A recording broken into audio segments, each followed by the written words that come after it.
Assalamualaikum warahmatullahi wabarakatuh. Selamat siang dan salam sejahtera untuk kita semua.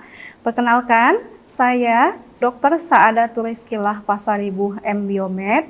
Saya sebagai salah satu dosen bagian anatomi di Prodi Pendidikan Fakultas Kedokteran Universitas Islam Sumatera Utara.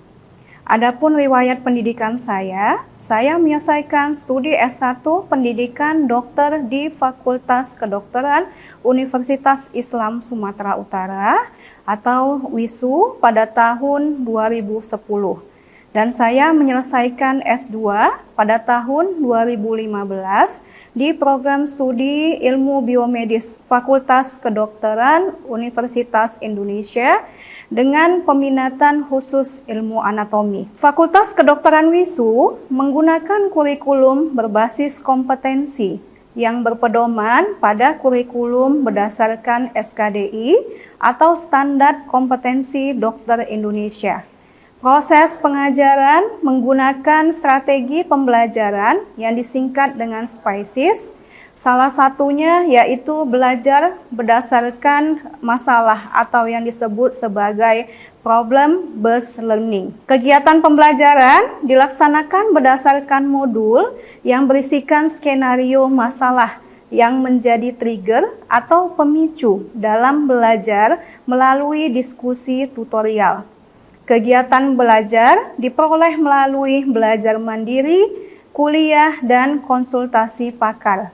Di samping itu, untuk melatih keterampilan medik mahasiswa, diberikan latihan skill lab dan praktikum. Beberapa metode ini diterapkan untuk mencapai sasaran dalam pembelajaran modul. Sebagai seorang dosen yang menjalankan Tridharma perguruan tinggi, salah satunya adalah pendidikan dan pengajaran. Saya di FK WISU terlibat dan berperan aktif dalam berbagai perkuliahan. Salah satunya adalah modul Biomedik 1. Mata kuliah modul Biomedik 1 ini adalah merupakan mata kuliah yang diajarkan di semester 1 tahun pertama dengan bobot 4 SKS. Modul ini adalah modul kedua yang dijalankan selama 4 minggu. Modul ini mengajarkan tentang aspek biomedis, sel, jaringan, organ, dan sistem organ. Pengajaran berfokus pada pemberian pemahaman kepada mahasiswa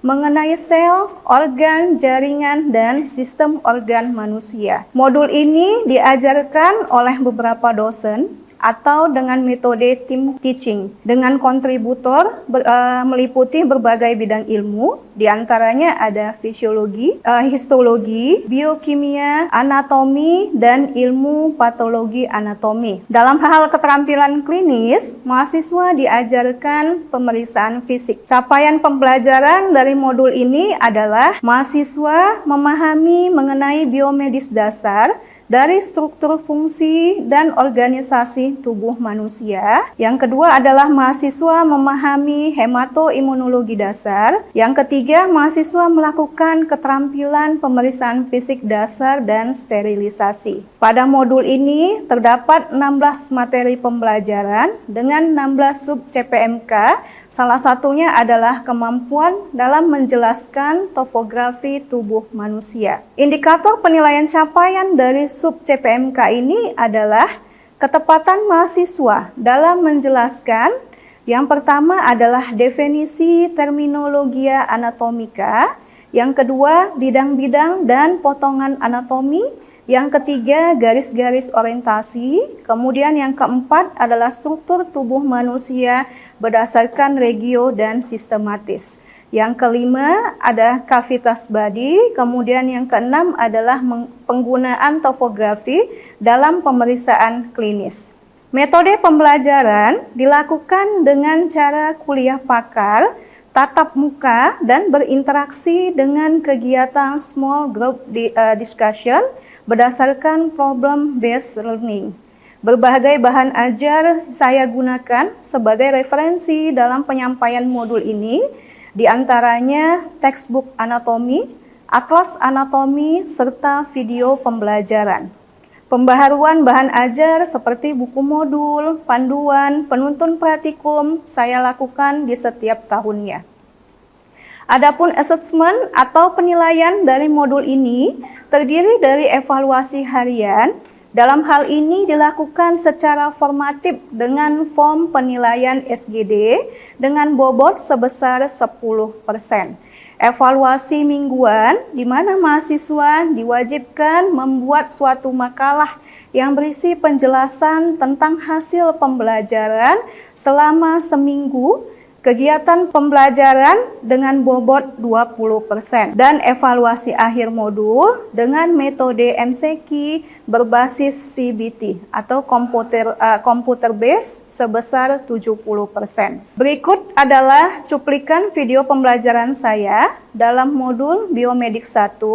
Semoga bermanfaat. Terima kasih. Assalamualaikum warahmatullahi wabarakatuh. Waalaikumsalam warahmatullahi wabarakatuh. Ya, jadi hari ini topik kita ya Dek ya, masuk ke dalam modul Biomedik 1 ya. Jadi sebelum saya bicarakan tentang perkuliahan saya, mungkin sebelumnya saya bilang selamat datang dulu ya di Fakultas Kedokteran Universitas Islam Sumatera Utara ya kan. Nah, adik-adik ini kan masih pada semester 1 ya kan. Sudah pernah jumpa sama saya atau sudah kenal dengan saya? Oke, kalau begitu perkenalkan terlebih dahulu ya kan, seperti kata pepatah tak kenal maka tak sayang ya kan.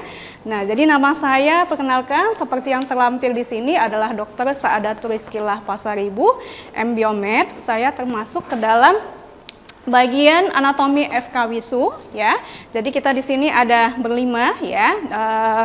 3 diantaranya senior ya, termasuk guru saya juga, dan 2 adalah kita yang ini ya. Jadi sebelum kita mulai perkuliahan kita, ada baiknya kita melakukan doa terlebih dahulu ya, supaya ilmu yang kita peroleh ini ya bermanfaat. Doa dimulai. Oke, doa selesai. Ya, jadi topik yang diampukan pada saya adalah mengenai ya topografi umum tubuh manusia. Sebelumnya mungkin kalian sudah belajar ya kan? Sebelumnya mungkin berkaitan tentang yang namanya sel-sel ya kan Dek. Nah, sebelum saya sampailah dulu ke topografi ya kan. Nah, kemarin kan kalian sudah belajar tentang yang namanya tingkat organisasi tubuh manusia. Ada yang tahu Dek, apa aja Dek? Oke, ya silakan Dek. Izin menjawab dokter, jadi tingkat yang paling kecil terlebih dahulu pertama kimia, lalu gabungan dari tingkat kimia ini membentuk suatu sel, gabungan sel membentuk suatu jaringan, lalu nanti jaringan membentuk daripada organ, gabungan dari beberapa organ akan membentuk sistem organ, lalu setelah itu terbentuklah suatu organisme. Iya benar ya. Jadi mungkin kemarin sudah dipelajari ya kan, bahwa tingkat atau struktur susunan tubuh manusia dimulai dari tingkat yang terkecil, yaitu yang kita sebut sebagai tingkat kimiawi ya. Jadi itulah yang kalian pelajari selama ini di ilmu biomedis. Jadi dalam biomedik 1 ini ada beberapa koordinator bidang ilmu ya yang terlibat dalam ilmu biomedis 1. Di antaranya berupa biokimia, fisiologi, histologi, dan anatomi ya kan. Nah, kalau belajar tentang tingkat biokimiawi, maka itulah yang kalian pelajari secara kimiawinya, yaitu dari ilmu biokimianya ya kan. Nah, kemudian tingkat selnya itu kalian pelajari secara histologinya, kemudian fungsional daripada selnya itu kalian pelajari secara fisiologinya. Nah, kemudian tingkat yang paling tinggi yang kita kenal sebagai sistem organ. Nah, sistem organ inilah yang akan nanti kalian pelajari di bagian anatomi, ya. Jadi kalau kita bicara sebelum saya masuk ke topik saya, inilah tujuan pembelajaran kita, yaitu di mana nanti ya kalian mengetahui yang disebut sebagai terminologia anatomika, kemudian ya bidang-bidang dan potongan anatomi, garis-garis orientasi, kemudian struktur tubuh manusia berdasarkan regio sistematis, kemudian ada kavitas badi ya, dan penggunaan topografi dalam pemeriksaan klinis. Nah, ini termasuk bahan yang akan saya ajarkan kepada kalian, apa-apa saja topiknya ya, mulai dari definisi ya, Ya, ada ruang lingkupnya, terminologi, garis orientasi, ya, bidang dan potong anatomi, struktur tubuh anatomi, sistem organ, capital body, ya, dan penggunaan topografi dalam pemeriksaan klinis, dan nanti ada sebagai penutupnya. Nah, jadi seperti saya sebutkan tadi, jadi sebenarnya ilmu anatomi ini adalah ilmu basic. Ilmu basic atau ilmu dasar yang memang mau tidak mau, mau tidak mau dan wajib kalian pelajari bila kalian memasuki fakultas kedokteran. Ya, jadi intinya ilmu anatomi ini adalah merupakan ilmu nenek moyang dibilang, ya. Jadi yang memang harus kalian pelajari, ya. Nah, kalau dari istilah katanya, anatomi berasal dari kata ana dan tomi, ya, yang berarti memotong, ya. Jadi diekivalenkan dengan yang namanya diseksi. Jadi pembelajaran anatomi ini, ya, ekivalen dengan yang namanya diseksi. Diseksi ini apa, Dok? Diseksi ini adalah pembelajaran anatomi dengan cara, ya, langsung ke objeknya, yaitu dengan menggunakan suatu yang namanya kadaver, ya. Jadi dalam anatomi ini tidak sama pembelajarannya seperti, ya, kalau misalnya melakukan otopsi, ya, Dek, ya. Jadi anatomi ini dia terbatas hanya sebatas kalian tahu, oh ini letak suatu organ. Misalnya kalian ingin bicara apa? Bicara misalnya jantung, ya kan? Nah, yang kalian ketahui posisi jantung ada di mana, Dek? Coba, Dek, di mana posisi jantung? Sebelah kiri. Tepatnya di mana? Di rongga dada, perut, atau di bawah, di mana? Di rongga dada. Oke, iya, di rongga dada, ya kan? Maka, ya kan? Jadi kita diseksi itu hanya membahas, ya, hanya seputar kita tahu aja letaknya. Jadi kita udah, misalnya kita melakukan diseksi nih terhadap suatu kadaver, ya kan, ingin mengetahui oh posisi jantung, kita udah, begitu kita buka kita sudah tahu, ya kan, posisinya oh ada di rongga dada, ya kan, di rongga dada, tepatnya di antara kedua paru. Ya udah, sampai di situ aja. Beda dengan otopsi. Kalau otopsi biasanya kita mencari tahu lagi, ya kan, dengan tujuannya adalah nanti tujuan untuk kepolisian atau mediko legal, ya. Nah, jadi definisi ilmu anatomi dikatakan sebagai, ya, ilmu yang mempelajari struktur tubuh, ya, yaitu bentuk, bangunan, susunan serta hubungan alat, ya, dan bagian-bagian dari tubuh manusia, atau disebut juga sebagai ilmu urai. Nah, yang paling penting di sini, ya, anatomi adalah merupakan dasar utama dari ilmu kedokteran. Makanya tadi saya bilang di awal, ya, karena kalian sudah masuk di fakultas kedokteran, makanya mau tidak mau, ya, wajib kalian harus mempelajari yang namanya anatomi. Kenapa? Karena bagaimana mau memproyeksikan atau mendeskripsikan letak suatu organ tanpa kalian ketahui ilmu anatomi. Nah, bagaimana kalian ingin melakukan suatu pencitraan, ya kan, terhadap pasien yang datang sama kalian, ya kan, tanpa kalian tahu tanpa kalian tahu ilmu anatomi, ya. Jadi dia merupakan ilmu dasar atau basic yang memang harus kalian pelajari, ya.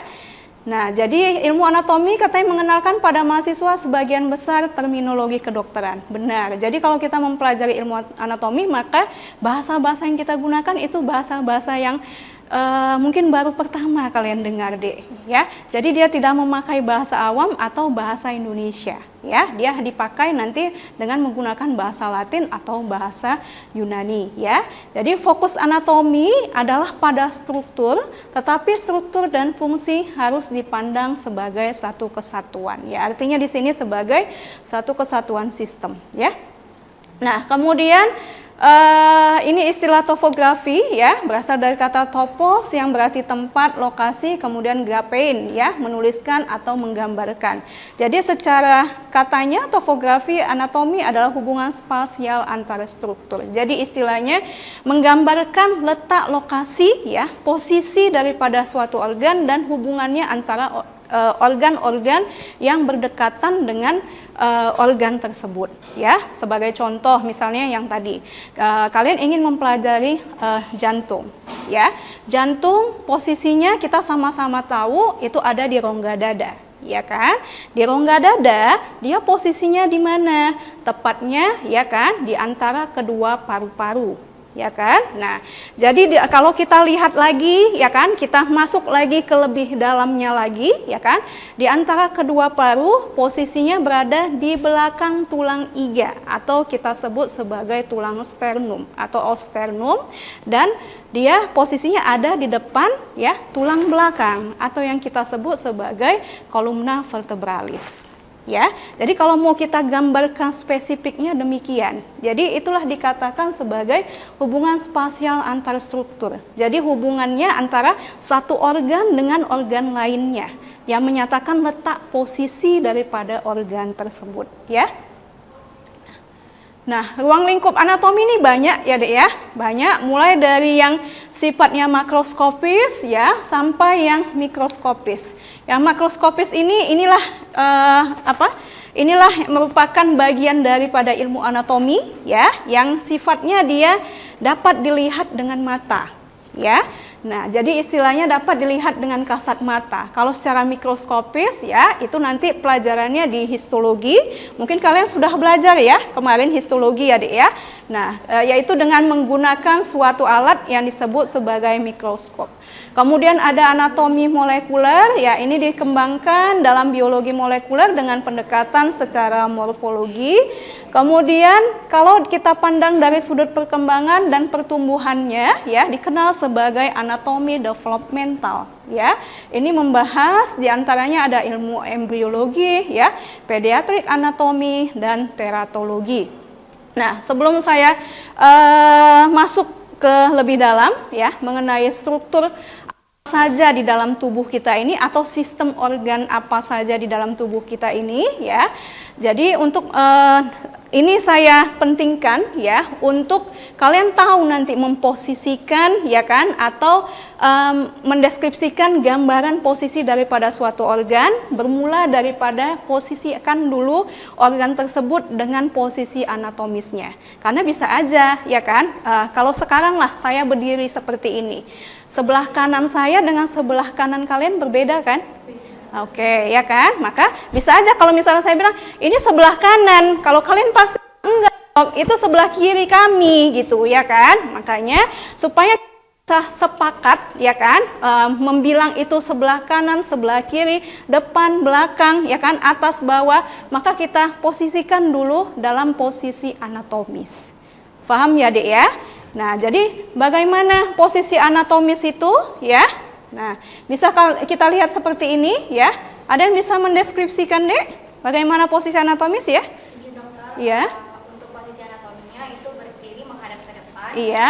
Terus kepala dan wajahnya pandangan wajah itu menghadap tepat ke depan. Iya. Lalu kedua tungkai luarnya sejajar berdampingan. Oke. Terus kedua kaki menghadap ke depan. Oke. Kedua telapak tangannya juga menghadap ke depan, Dokter. Iya, benar, tepat sekali ya. Jadi bisa kalian lihat di sini ya dari gambar ini ya, Dek ya. Jadi posisi anatomis itu digambarkan sebagai ya berdiri menghadap ke depan ya, seperti saya yang buat ini ya, Dek ya. Berdiri menghadap ke depan, kemudian ya pandangan lurus ke depan dengan wajah juga lurus menghadap ke depan ya. Kemudian kedua kaki ya, kedua kaki terbuka sedikit ya kan, dengan kedua tangan berada di samping dan telapak tangan menghadap ke depan. Itulah kita sebut sebagai posisi anatomis. Jadi kalau kalian ingin menggambarkan letak suatu organ, posisikan dulu dalam keadaan posisi anatomis. Oke, ya. Nah, jadi pembelajaran anatomi ini ya dapat kita lakukan dengan menggunakan 3 pendekatan. Di antaranya ada yang disebut sebagai pendekatan secara sistematis, yaitu mempelajari anatomi sebagai satu kesatuan sistem. Ya, nah, adik-adik ada yang tahu kira-kira sistem apa aja yang ada di dalam tubuh kita ini? Coba sebutkan 5 saja. Coba siapa? Coba Dek, boleh angkat tangannya. Sistem apa aja yang berada dalam tubuh kita ini? Oke, apa Dek? Ada sistem muskuloskeletal, Ya. sistem saraf, pencernaan, pernapasan, sama kulit. Iya, ya. Jadi sebenarnya ya banyak, ada sekitar 11 sistem ya Dek ya. Di antaranya bisa ya sistem otot, kemudian sistem tulang ya. Atau sistem otot dan tulang ini bisa kita jadikan sebagai satu sistem yang kita sebut sebagai sistem muskuloskeletal ya. Ada yang disebut dengan sistem kardiovaskular, yaitu sistem yang menyangkut tentang sirkulasi pembuluh darah ya. Kemudian ada sistem pencernaan atau kita sebut sebagai sistem gastrointestinal, ada sistem respirasi kaitannya dengan sistem pernafasan ya, sistem indera, dan banyak lagi ya Dek ya. Kurang lebih ada 11 sistem di dalam tubuh kita ini, nanti akan saya jelaskan apa aja ya. Kemudian pembelajaran anatomi dengan pendekatan anatomi regional. Apa maksudnya ini dengan pendekatan anatomi regional? Jadi kita mempelajari anatomi ini ya berdasarkan regionnya. Maksudnya apa? Jadi dalam tubuh kita ini kalau kalian perhatikan semua kan strukturnya dia terbagi-bagi, ya kan? Sebagai contoh, di sini saya contohkan tangan kita, ya. Tangan kita ini kalau kita lihat sebenarnya kalau kita perhatikan ada segmen-segmennya, Dek. Ya, segmennya apa aja? Ini kalau kita bagi, lengan ini terdiri atas ya 4 segmen. Yang pertama apa aja itu? Yang pertama segmen ini ya, segmen bahu atau lengan bahu saya bilang. Kemudian ada lengan atas ya. Kemudian ada lengan bawah. Satu lagi adalah pergelangan tangan. Oke, paham ya? Itu kalau bahasa kita ya. Tapi kalau kita bagi menjadi bahasa anatominya, kalau kita bilang di sini ada segmen shoulder ya. Kemudian ada segmen brachii ya, antebrachii, dan ini segmen atau saya sebut dengan regio manus. Ya, itu kalau kita bagi berdasarkan regionya. Jadi regio ini adalah pembelajaran anatomi secara regional atau secara wilayah-wilayah posisi wilayah-wilayah yang ada di dalam tubuh kita. Ya, nah kemudian apalagi ini berdasarkan anatomi klinis, artinya ini apa? Berdasarkan fungsi klinisnya, ya, klinisnya apa, ya, hubungan secara klinisnya bagaimana, nah itu dikatakan sebagai anatomi klinis. Nah, jadi sebelum kita masuk lagi ke struktur tubuh kita ini ada apa aja, ya. Nah, sebelumnya saya akan menjelaskan tentang garis-garis orientasi, ya, atau ini disebut juga sebagai garis hayal. Jadi garis orientasi ini fungsinya adalah untuk ya menggambarkan letak posisi daripada suatu organ yang posisi organ tersebut biasanya adalah berada pada rongga dada atau kita sebut sebagai rongga toraks ya.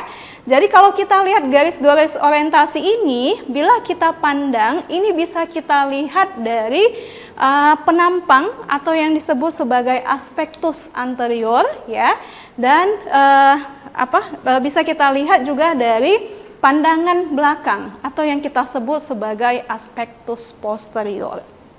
Ya, nah aspektus anterior itu ada apa aja dok? Yang pertama ada yang disebut sebagai linea mediana anterior, kemudian ada linea sternalis, parasternalis, medioclavicularis, medioaxillaris anterior. Nah kalau kita lihat garisnya mana-mana aja itu dok, ini bisa kita lihat gambarannya ya.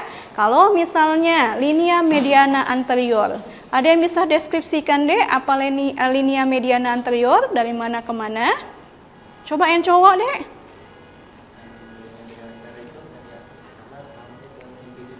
Iya ya, jadi linea mediana anterior itu ya, bila kita lihat ya garis yang ditarik ya, mulai dari atas kepala sampai ya kita bilang area kemaluan ya dek ya. Atau kalau bahasa ininya kita gantilah ya, bahasa kedokteran kita ganti adalah garis yang ditarik ya, mulai dari kranium ya kan sampai wilayah namanya simfisis pubis. Jadi daerah kemaluan itu kita sebut sebagai simfisis pubis. Oke, adik-adik ada yang pembelajaran anatomi berdasarkan sistematis ya. Jadi sistematis itu berdasarkan per sistemnya seperti saya sebutkan tadi. Oke. Nah, jadi saya rasa ya cukup sampai di sini ya perkuliahan kita ya. Nah, untuk selanjutnya ya ada pertanyaan? Ya?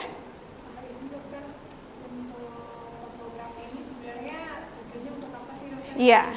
Jadi seperti saya sebutkan tadi, topografi ini ya berperan penting ya dalam kita mendeskripsikan letak suatu organ. Misalnya kita ingin mendeskripsikan posisi suatu nyeri, atau kita ingin melakukan suatu pencitraan, atau misalnya kamu ingin melakukan nanti kamu udah menjadi dokter, kamu ingin melakukan pemeriksaan foto terhadap pasienmu, ya kan? Nah, kamu harus mengetahui yang namanya ilmu topografi ini, ya.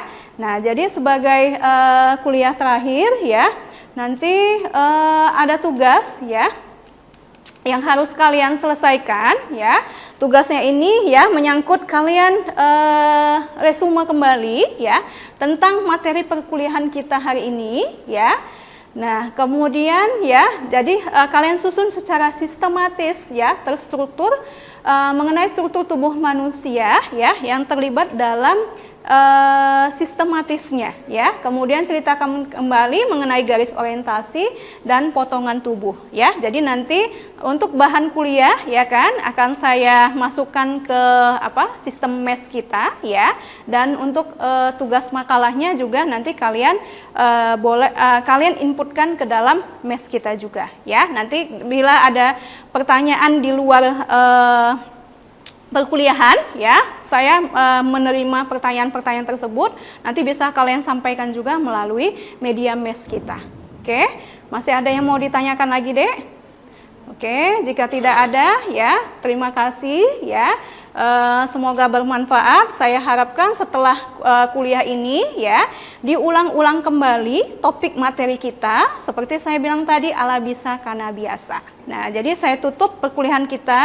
Assalamualaikum warahmatullahi wabarakatuh. Demikianlah paparan pernyataan diri dosen dalam unjuk kerja Tridharma Perguruan Tinggi dalam bidang pengajaran sebagai salah satu persyaratan sertifikasi dosen pada tahun 2025.